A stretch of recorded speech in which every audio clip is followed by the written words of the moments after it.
বর্তমানে ঢালিউড ইন্ডাস্ট্রিতে বইছে শাকিব খান অভিনীত ব্লকবাস্টার সিনেমা তুফানের ঝড়। এর মধ্যেই চলে এলো আরেকটি নতুন সুখবর। শাকিব খান অভিনীত প্যান ইন্ডিয়ান সিনেমা দরদ নানা কারণে মুক্তির তারিখ পিছিয়ে গেলেও এবার আর সেটি হচ্ছে না।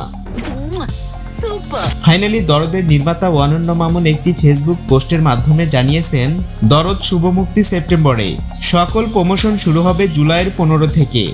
দেশের সাথে বিশ্ববাজারে ভালো কিছু করাই আমাদের লক্ষ্য। আগামী 2 মাস দরদের প্রমোশনে থাকবে নতুন কিছু। সাকিবিয়ানদের সাথে নিয়ে বড় কোনো আয়োজন হবে। এখন দরদের এমন সুখবর শুনে তো সাকিব ভক্তরা পুরাই ফিদা। একসময় ঢালিউড ইন্ডাস্ট্রিতে চুটিয়ে কাজ করেছেন শাকিব খান। তার অভিনীত সিনেমার সংখ্যা এর মধ্যেই 250 ছাড়িয়েছেন। হাতে রয়েছে অসংখ্য বিগ বাজেটের সিনেমার অফার। সাম্প্রতিক সময়ে বিশ্বে বাংলা ছবির রেকর্ড ভাঙা কালেকশনের সঙ্গে জড়িয়ে আছে তার নাম।